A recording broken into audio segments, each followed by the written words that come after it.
Көп суроо беришкенден жиним келип түшүрүп салгым келген. Гусейн Гасанов унаа белек кылган кыргыз жараны окуя тууралуу айтып берди.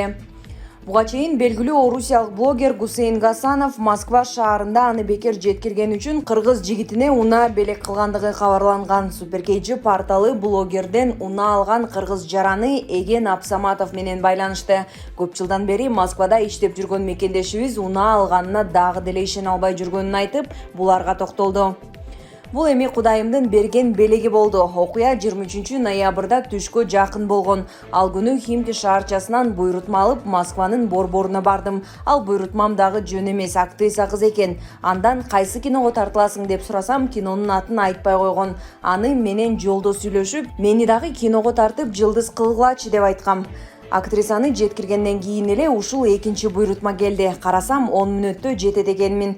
Барсам эле эки жигит алдыңкы эшикти ачып, бекер жеткирип коесуңбу, акчабыз жок калды деп суранды. Алар суранган жерге 20 мүнөттө жетмекмин. Мен макул болдум. Жолдо кетип бара жатканда эле алар мага суроо берип башташты. Ошол маалда аларга көп суроо берген үчүн жиним келип, унаадан түшүрүп салгым келген. Алар авто борборго айдатып барып, акчаңды беребиз, 15 мүнөт күтүп тур, эч жака кетпе дешти. Макул деп күтүп турдум. 15 мүнөттөн кийин эле унаа утуп алдың деп чыгышты. Алгач ишенген жокмун. Мен Гусейн Гасанов деген таанымал блогер экенин билген эмесмин. Мурда дагы таанычу эмесмин. Унааны үйгө алып келип токтоткондон кийин дагы ишенген жокмун. Бул эми Кудайдын буйругу. Өзүм Ош облусунун Ноокат районундагы Тескей Кожокей айылынан болом. 35 жаштамын. Москвага 2007 жылдан бери келип кетип иштейбиз. Акыркы жолу 2017 жылы келген бойдон ушул жердебиз. Ортодо Кыргыз өлкөсүнө 2 жолу барып келдим. Менин бир уул, бир кызым бар. Кызымдын бир кулагы тубаса укпайт. Унаага отурганда дагы ата музыканын үнүн чоңойтуңузчу, кулагым укпай жатат деп айтат. Аны көрүп ыйлайт элем, деди Эген Апсаматов. Эген Апсаматов блогер белек кылган унаа 1 миллион 500 миң рубль турарын айтты. Булак супер чекиткейчи. Адил Турдукулов. Эгер оппозициядагы партияны мажбурлап алып койсо, ошондо чыр чыгышы мүмкүн. Алдыдагы парламенттик шайлоого карата божомолуң кандай? Канчалык добуш сатып алуу болуп атат, админ ресурс колдонуп атышат деген таризде арыздар БШКга түшкөн менен жалпысынан шайлоо жакшы эле өтөт деп ойлойм. Андан ары толкундоолор же элдердин массалык көчөгө чыкканга себеби болбойт. Негизинен бийликчил аталган партиялар жана оппозициялык маанай жараткан партиялар өтөт. Эгер оппозициядагы партияны мажбурлап алып койсо, ошондо чыр чыгышы мүмкүн. Калган учурда шайлоо тынч болот. Эл деле ызы чуудан тажады. Муну баары түшүндү. Булак арыба чекиткейчи. Садыр Жапаров. Текебаев алжып калган же ичкүйдүүлүк кылып жатат. Садыр Нуркожоевич, саламатсызбы? Мамлекеттин, элдин тагдырына кайдыгер карабаган журналист катары сизге бир нече суроолор менен келдим. Маектешүүгө макул болгонуңуз үчүн рахмат. Анда биринчи суроом. Кечээ Өмүрбек Текебаевка теледебатта оппоненти суроо берди. Сиз 2012 жылы Садыр Жапаров Кумтөрдү мамлекетке алалы дегенде каршы болгонсуз. Эмне үчүн деген суроосуна мындай деп жооп берди. Биздин сунушубуз токтом долбооруна кирбей калган. Ошол үчүн каршы болгонбуз. Азыр деле Кумтөр мамлекетке өткөн жок деди. Ушул чынбы? Чын болсо ал эмне сунуш эле? Деги эле Кумтөр мамлекетке өттүбү же өтө элекпи? Текебаев алжып калган же ичкүйдүүлүк кылып жатат. Алжып калган дегеним өзү көрүп турган эле жолду мына ушул жол тура деп эле көгөрүп тура берчү адаты бар.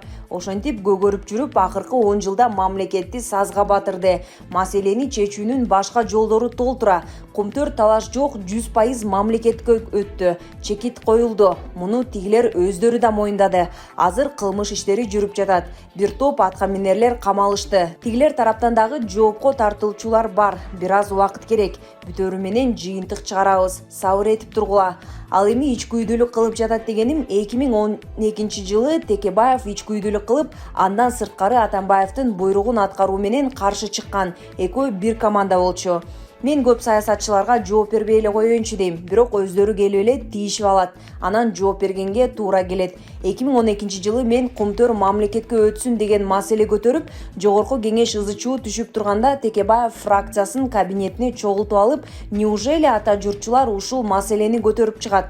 Эмне биздин арабызда жокпу көтөрүп чыкчулар деп фракциясын зекийт. ичи күйөт. Бул окуяны ошол мезгилде Текебаевдин партиясынан депутат болгон Бактыбек Калмаматов өз оозу менен ошол замат бизге айтып берген. Азыр фракцияда ушундай сөз болду. Кумтөр маселеси өтпөйт Садыр аке. Жөн эле убара болбоңуз, мен добуш берем, бирок менин добушум эч нерсе чечпейт деп.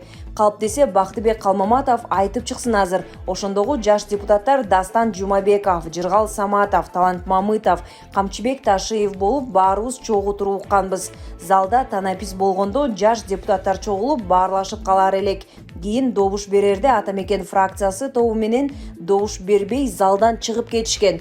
Жогорку кеңештин архивин көтөрүп карап көрсөңөр болот. Архив калп айттырбайт. Андан кийин 2015-жылкы шайлоодо алдында эле элге пиар кылыштын амалын кылып, Кумтөр элге өтсүн, мөңгүлөр талкаланбасын деп мыйзам долбоорун чыгармыш болушту. Эч жыйынтык чыккан жок. Эл көрсүн деген эле амалы болду. 2012-жылы эле колдоп коюшса өлөт беле. Ошондо колдоп коюшканда андан бери $8 миллиард өзүбүздө калмак. Анын баары тышка чыгып кетти. Кыргыздар ичи тарлыктын кесепетинен көтөрүлө албай келебиз. Андан көрө баарыңар буттан чалбай мага жардам бергиле. Моралдык эле жардамыңар керек. Азыр мен карапайым калктын гана моралдык жардамын сезип турам. Анча-мынча саясатчылар каршы чыгып жатасыңар. Тескерисинче Кумтөр, Мегаком жана башка эл аралык маселелерде бир муштум болуп колдоп тургула да. Баарыбыз үчүн керек. Кичине бир кемчилик кетсе эле табалап уралап калбай. Кыргыз жарансыңар го акыры. Баса Мегакомда толук мамлекетке карады. Шайлоо жакындап калды. Тынч өтөрүнө кепилдик бере аласызбы?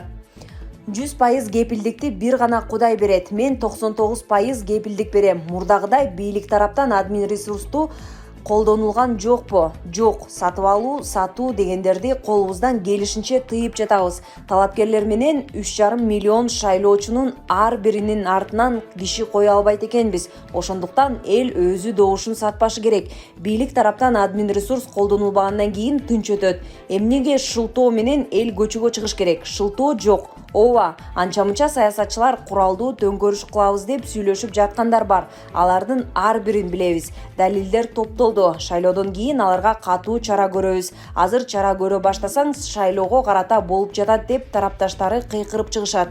Ушул акыркы шайлоо. Мындан ары 5 жыл бою саясатты унутабыз. Баарыбыз экономиканы көтөрүү менен алек болобуз. Повод жок эле чыга бербегендер болсо катуу жазасын алышат. Биз өзүбүз дагы повод бербейбиз. Таза адилеттүү иштейбиз. Тарыхтын ак барактарында калышыбыз керек. Максат ошол. Булак Арыва Чекиткейжи. Тынч жүрө албаган Исхак Пирматовдун кыянаттыгы суу кечпейт.